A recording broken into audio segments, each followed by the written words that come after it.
Hello, this is Cara from Lady Cara Tarot with the official unboxing video for my Mysteries of the Black Madonna Tarot.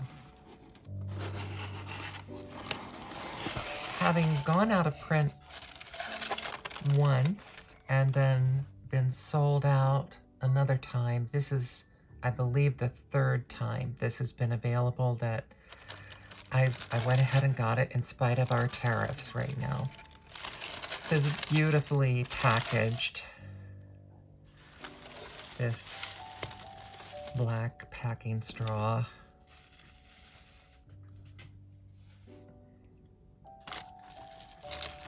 The deck.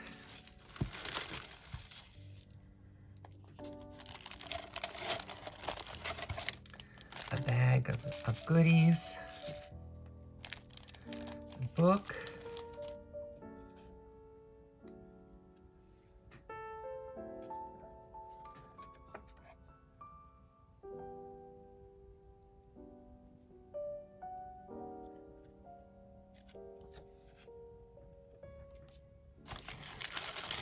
And the bag.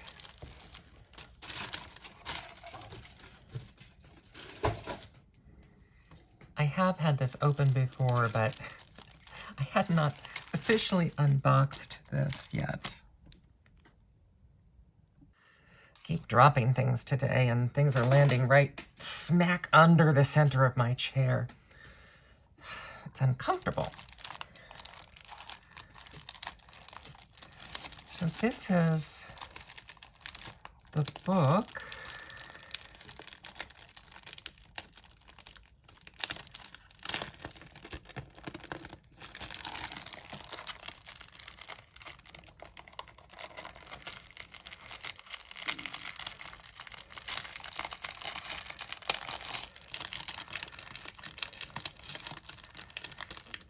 Oh, ripping the lovely sticker, okay.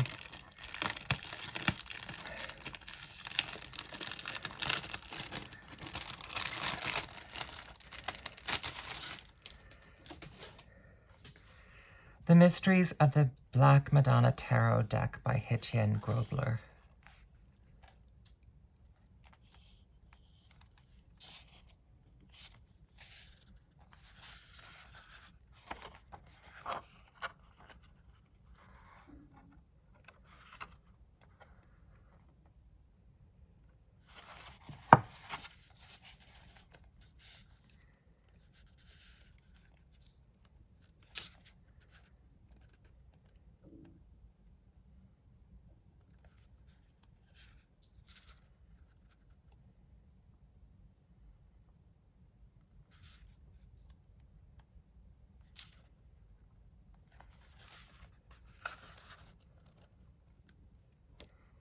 So I look forward to getting into this book. Obviously, Hettienne has done a great deal of research. I mentioned that I am interested. I knew I would be getting this deck eventually. I needed to get this deck. I did a radio series called Courtly Love and the Call to the Virgin, which was about a specific period, the years 1000 to 1200, when the position of women rose significantly in the culture. And around this time also is when the Black Madonnas became, were kind of part of this culture of the veneration of Mary. And one of my hypothesis going in was that it was the veneration of Mary in the church which led to the rise of the place of women in society. And I had a research assistant on this. And what we found out is that it really wasn't that linear. It was an interplay back and forth. There were things going on in the culture where for the first time, even a married woman could be declared a femme seule, a woman alone, and she could then have her own business separate from her husband's business. So there were, and that of course meant that widows could be declared a femme seule or an unmarried woman and have their own businesses and their own livelihood. So this was a period of time, and there were other reflections throughout the culture, such as Catholicism, in which women were allowed to be leaders in that sect of Christianity, um, which tied into Eleanor of Aquitaine because she was a Cathar, um, and at that same time as Eleanor of Aquitaine, there were other prominent women who had a lot of power. And so it's interesting that all of these things kind of work together.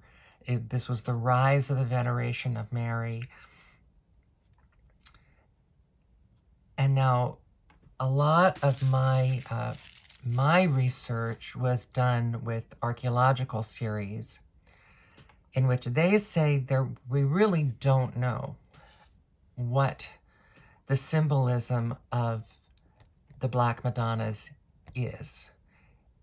It was quite common for things to be made of materials that did not look like flesh because they were valuable materials or more rare materials, and it was the preciousness of the material that was considered to be made it sanctified for the use of depicting Mary, and it had nothing to do with skin tone.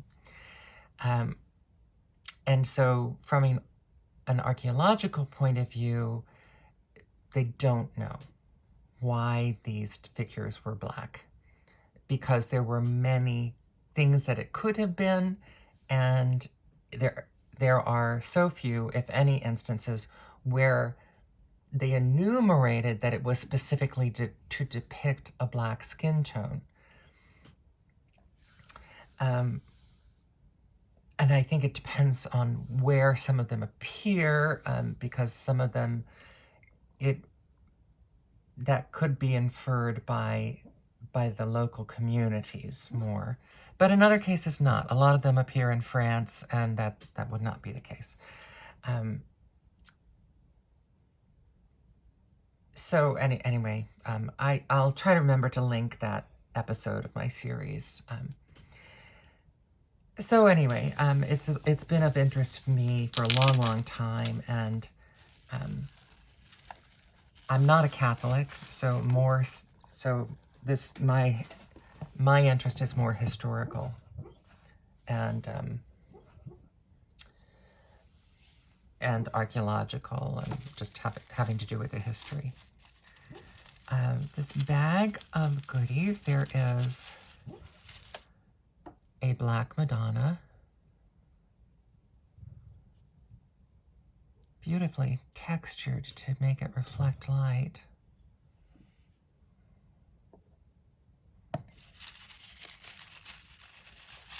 And I believe a rosary. This is a really varied and complex production that Hettienne has done, which is lovely. And then a rosary that I think she created these as well.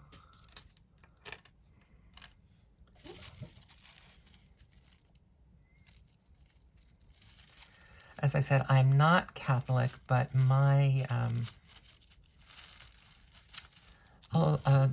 a large part of the return of my devotion and spiritualism has come through several years of reading and listening to audiobooks of the works of Teresa of Avila. So there is definitely that component of my life and my interest.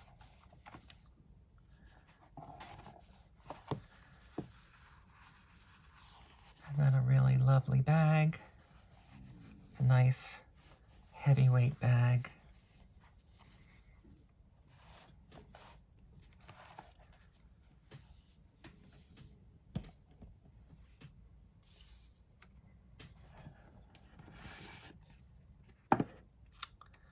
The title card.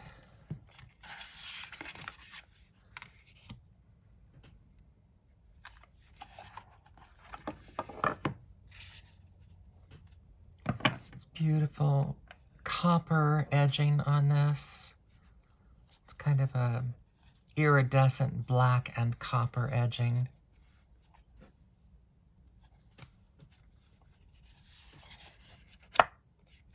lovely weight.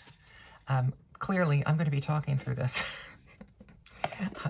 This is not going to be a silent flip through for me, although I may be silent at times.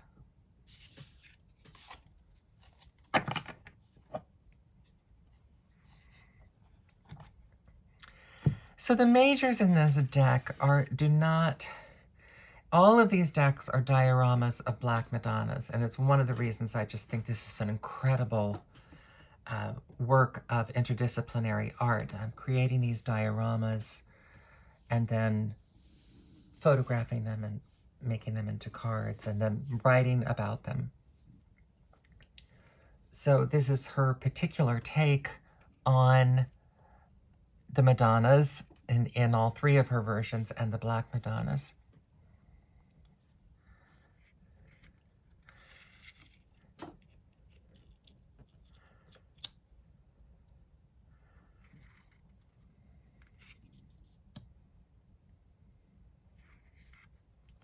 So instead of the High Priestess, we have the Bride.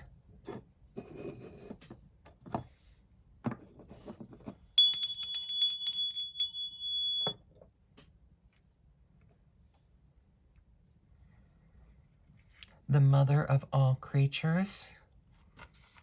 And that's a nod to the, I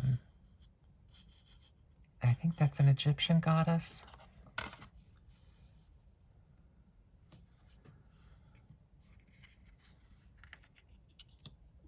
The Emperor is a sacred bull. The Hierophant is the keeper of the key. Number 6, the Beloved, instead of the Lovers. The Chariot is the Holy Mother and Child.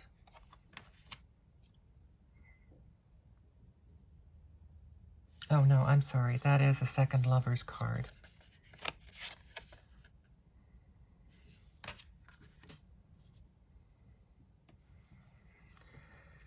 The Chariot, the Sacred Barge.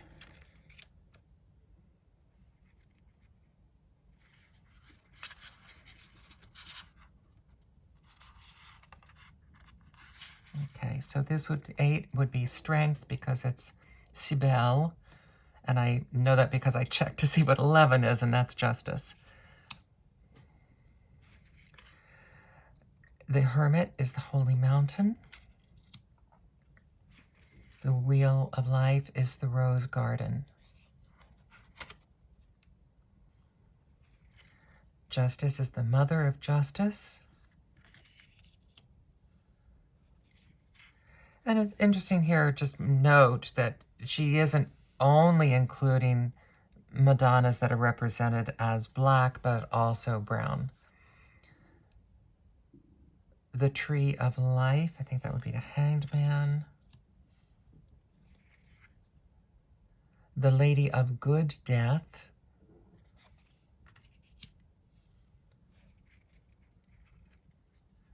Temperance, Fiery Water.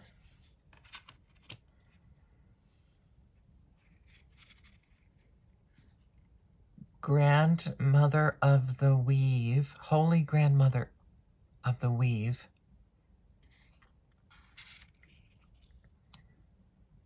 To the Tower.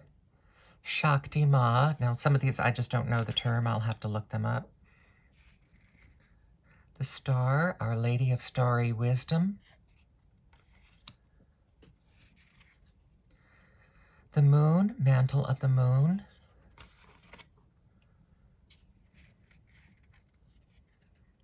The Sun, Radiant Black Virgin.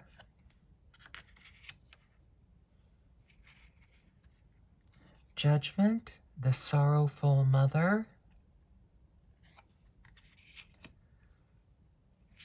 The World, the Great Rose. And in this walkthrough, I am going to do what I usually do, which is to pull out the majors and do an Arcana Battle.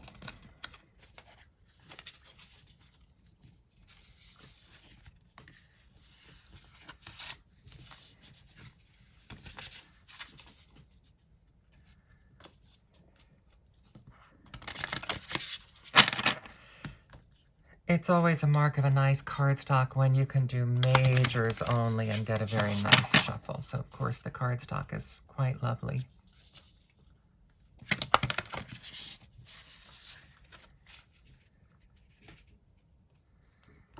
These are larger than traditional tarot size. This is traditional tarot size. So these are more like an oracle card size, which of course I think a lot of people might use this deck as a weekly deck that they put on a stand, and that would make sense.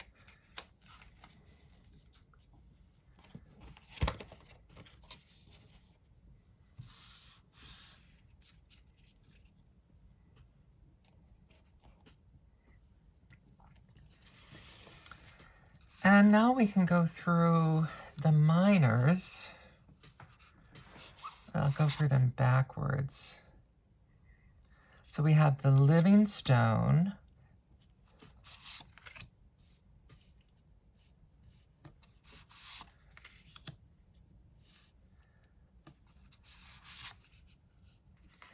So instead of Page, Knight, Queen, and King, we have Virgin, Bride, Mother, and Sacred Hag.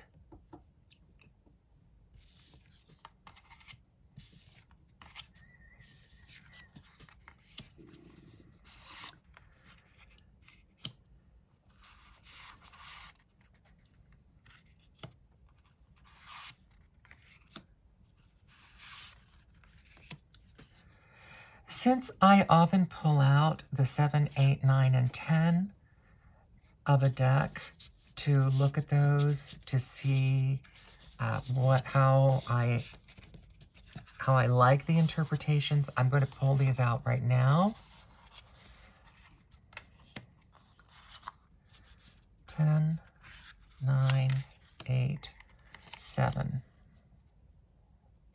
So even though this is nominally Rider-Waite-Smith, you can tell it's not going to be a straightforward read. You need to read the title to know that this is the 7, the Living Stone, 8 of the Living Stone, 9 of the Living Stone, 10 of the Living Stone.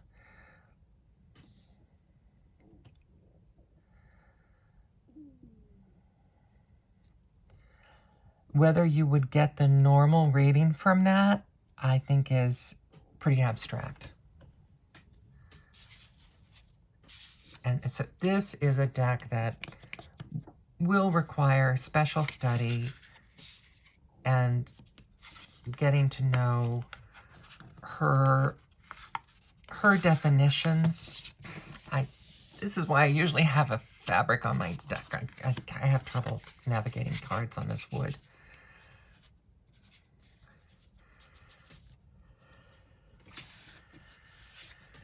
So 6 of Pentacles,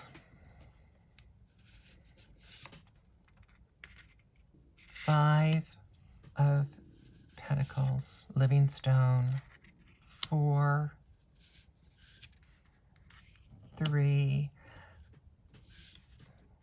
2, and 1. So for me, I don't get any of the traditional imagery that I would be looking for to read this in a more traditional Rider-Waite-Smith way.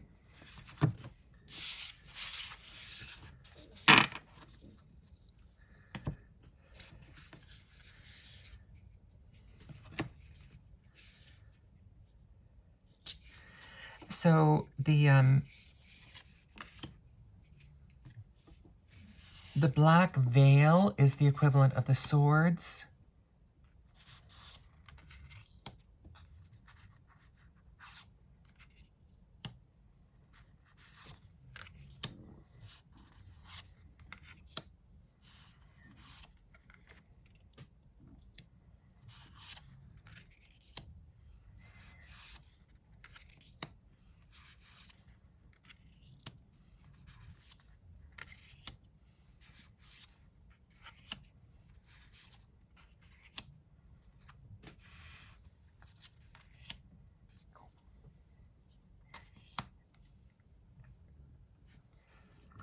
To me, this deck is almost a reliquary in itself.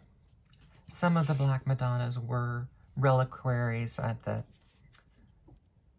Sainte Foy reliquary is depicted in I believe it's a jet stone.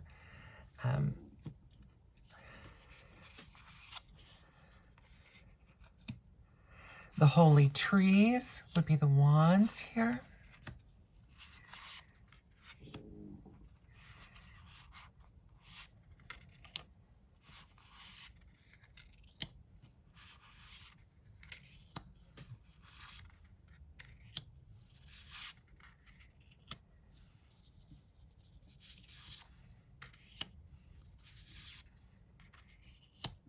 These incredible dioramas.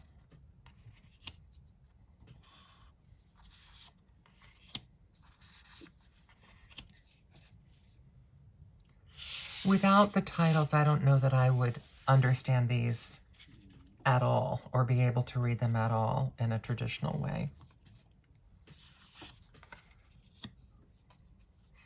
And the holy wells.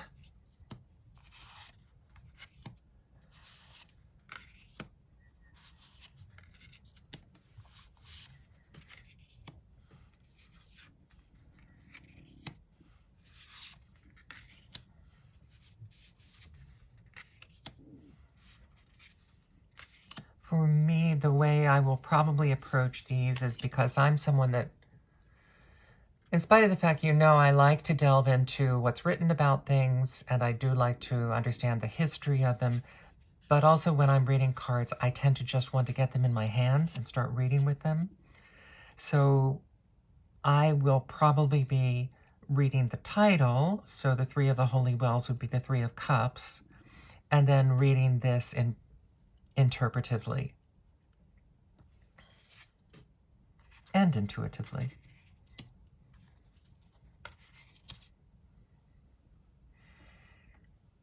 I don't always make a distinction between interpretation and intuition.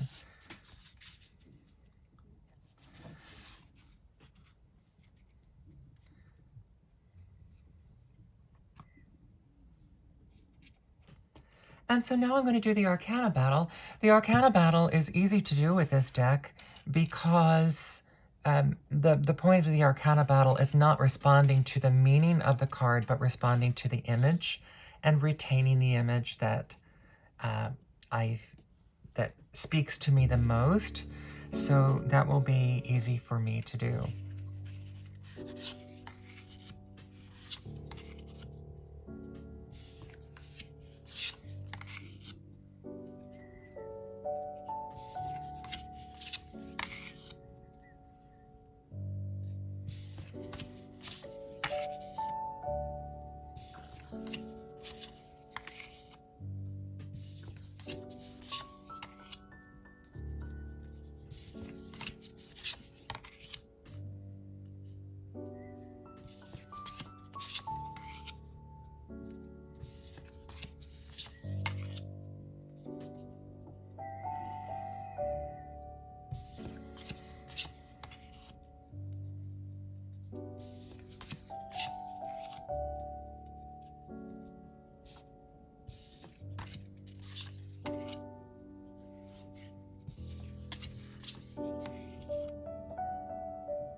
And I'm going to retain 3 for this, and so that's the final card. Interesting, okay.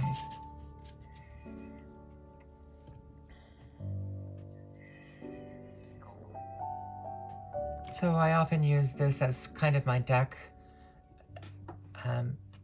interview reading. So the Tree of Life here is the Hanged Man. The Beloved is one of the two Lovers cards. And then the Mantle of the Moon is the Moon cards. Oh, lovely, lovely. So of necessity, I will need a new way of looking at these cards. This deck will force me into a state of suspending my usual way of looking at cards and having to think about them anew, thinking about this as the freshness of the Tree of Life, the life-giving source, the green and the growth of the Tree of Life, and the appreciation of that.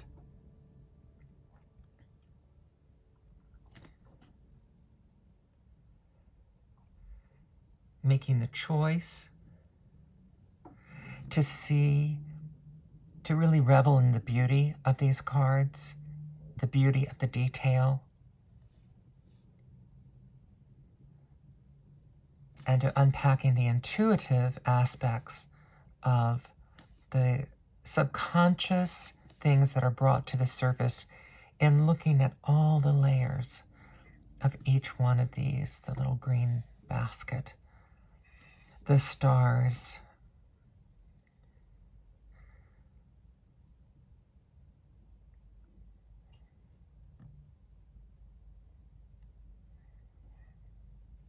this is the mantle of the moon, the thing that covers the moon and protects the moon.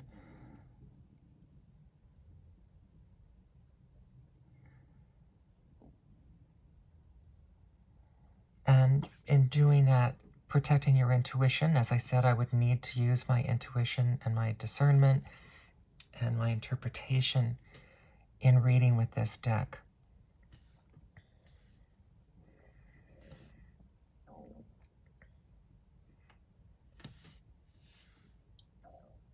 If I can say this without crying, I want to thank Hettienne for her contribution to our community in making these decks.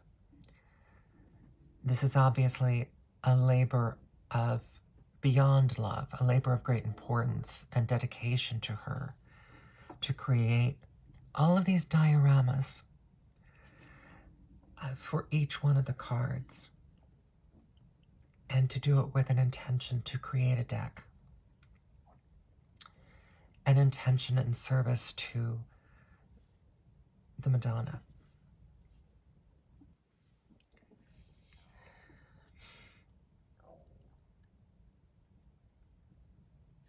The unimaginable hours that have gone into these creations, and her research, and her interpretations.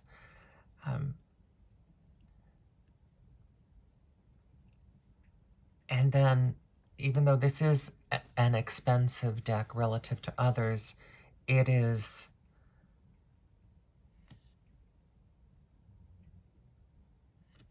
quite accessible as far as the work of art that this is, that she's made available to the community. Very, very accessible.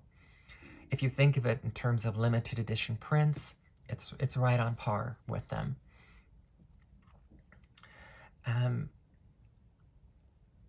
So thank you. I look forward to deepening my knowledge of this deck and deepening my knowledge of the Black Madonnas through your eyes, Hettienne. And I think this is just marvelous. It's not for everyone. I mean, if you don't want Christian iconography as part of your tarot reading, then this, don't force yourself. I have to say, when some people go for a deck that's based in Christian iconography, and then they say, well, I hope it's not too Christian. It's like, well, then don't get that. It's not, not everything is for everyone. Um, so in that respect, know yourself.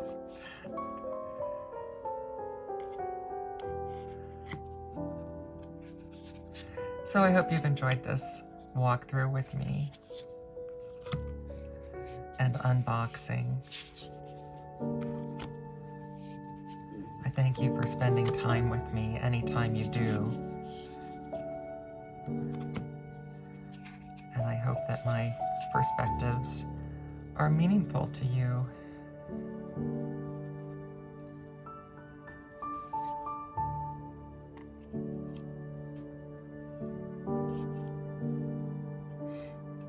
Thank you.